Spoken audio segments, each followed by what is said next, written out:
जी हां, आपने बिल्कुल सही सुना कि 2.5 करोड़ रुपए टोल कहां वसूला जाता है। मैं बात कर रहा हूं पनामा नामक देश में अटलांटिक महासागर और प्रशांत महासागर को जोड़ने वाली एक जो नहर है, वहां से निकलने वाले जहाजों से प्रत्येक जहाज से 2 से 2.5 करोड़ रुपए का टोल वसूला जाता है।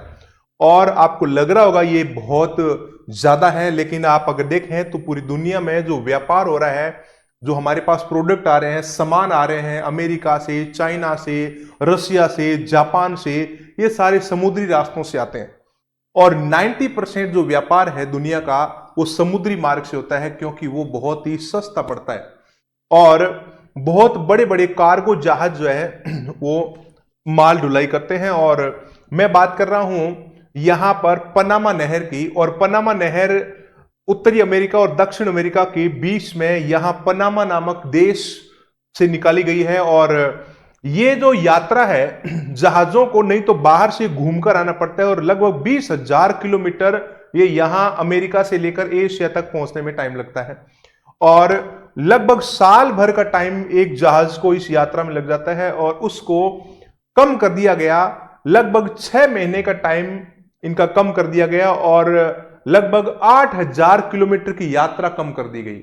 इस प्रकार से ये शॉर्टकट निकाला है पैसिफिक ओशियन और अटलांटिक ओशियन।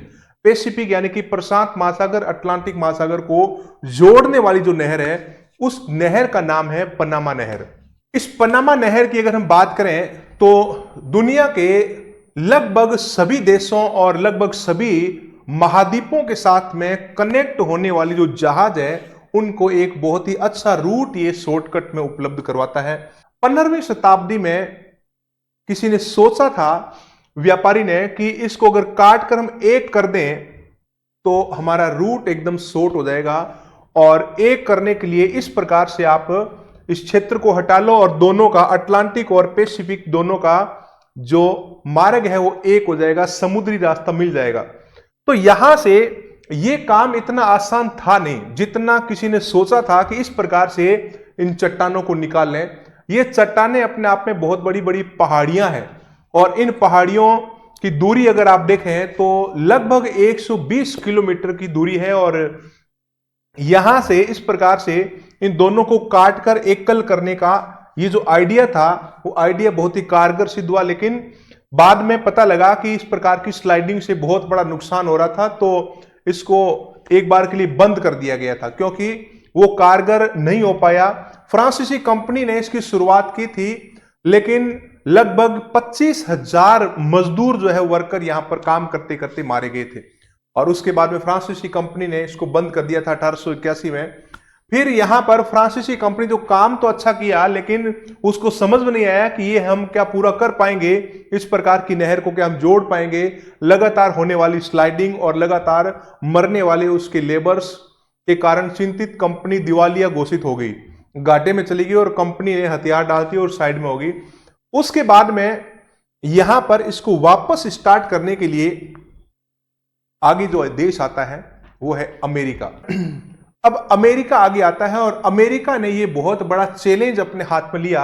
1904 से 1914 तक का जो टाइम था, उसमें अमेरिका ने कहा कि हम किस प्रकार की प्लानिंग करके यहां पर एक बहुत अच्छी नहर बना सकते हैं। जो स्लाइडिंग हो रहा है उसकी समस्या का भी हम समाधान कर देंगे, और नहर भी हम आपकी बचा कर रखेंगे। समुद्र तल से नहर काफी ऊपर है, और ऊपर वाली इस नहर के मीठे पानी को हम इसी प्रकार से बचा कर रखेंगे, और उसके बावजूद भी हम दोनों को आपस में जोड़ सकते हैं। जोड़ने की जो एक प्रक्रिया उन्होंने स्टार्ट की, एक जहाज को वहां तक पहुंचाने के लिए, तो वहां पर लिफ्ट सिस्टम दी गई, यानी कि लॉकिंग सिस्टम से जहाज को ऊपर उठाया जाता है, और फिर जो है झील में चलता है जहाज, उसके बाद में अगले महासागर में उसको भेज दिया जाता है। यह हमारे दिमाग में जो आइडिया आया कि पानी जब किसी ऑब्जेक्ट के अंदर गिरता है तो ऑब्जेक्ट तैरता है और ऊपर आता है, जिस प्रकार से जहाज जो है नीचे पानी जब बढ़ाते हैं तो जहाज ऊपर की तरफ आता है। तो यहां पनामा नहर में जो टेक्नोलॉजी इंजीनियर्स इस्तेमाल की है, उस नहर में यहां जैसे ही गेट बंद हुआ, पानी का स्तर यहां पर बढ़ाया गया, और पानी का लेवल दोनों का बराबर करने के बाद देखो जहाज ऊपर उठेगा, और ऊपर उठने के बाद में लेवल दोनों बराबर होगा, ये गेट खुलेगा, ये गेट खुलेगा, जहाज आगे आएगा। आगे जहाज आने के बाद में फिर इस जहाज को ऊपर उठाने के लिए यहां नीचे से पानी का प्रेशर आता है और पानी ऊपर बढ़ता है और लेवल बढ़ता है। उसके बाद में फिर एक बार और पानी का लेवल बढ़ाया गया। अब इस झील में जहाज ने प्रवेश कर लिया। झील में जैसे जहाज प्रवेश करता है 80 किलोमीटर दूरी तक ये बहता है इसी प्रकार से, और आगे चलकर इस जहाज को वापस डाउनफॉल में ले जाया जाता है। यहां पर फिर जो है इसका पानी के स्तर को कम करके नीचे वाले को ऊपर लाकर इस प्रकार से लेवल बराबर किया और जहाज आगे आया। ये लॉकिंग सिस्टम है। ये लॉकिंग सिस्टम से माध्यम से ही इस प्रकार से जहाजों को एक महासागर से दूसरे महासागर में पहुंचा दिया जाता है। यहां जो आप सिस्टम और टेक्नोलॉजी देख रहे हो ये हमारे इंजीनियर्स की कमाल है। और आज यहां पर अगर आप देखें कि इस पनामा नहर में लगातार रोजाना के 40 से 50 जहाज निकलते हैं और प्रत्येक जहाज से 2 से 2.5 करोड़ रुपए पनामा टैक्स वसूलता है। और ये इसी प्रकार से निरंतर प्रक्रिया जारी रहती है।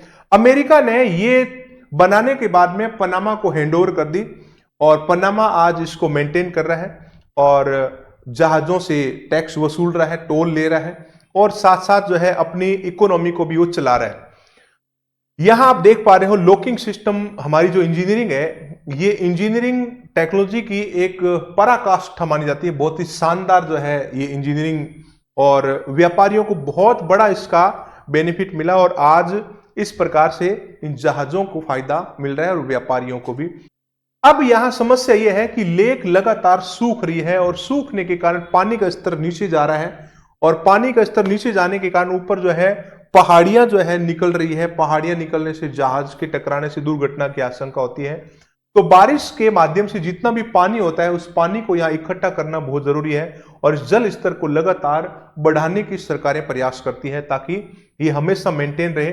जल स्तर सूखा था 2019 में, जिसके कारण यहां बहुत बड़ा डिस्टर्बेंस हुआ, व्यापार भी प्रभावित हुआ। यहां का व्यापार प्रभावित होने से दुनिया में महंगाई भी बढ़ती है, क्योंकि यहां जब जहाज सस्ते में माल ढुलाई करते हैं तो जनता को सस्ती वस्तुएं मिलती है, प्रोडक्ट मिलते हैं, तो उसका फायदा दुनिया के सभी देशों को मिलता है।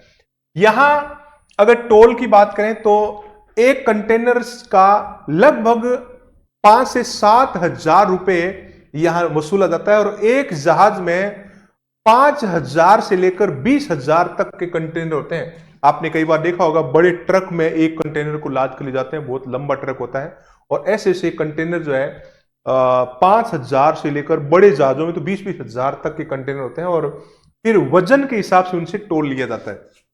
और ये सब जो है पनामा के द्वारा मैनेज किया जाता है।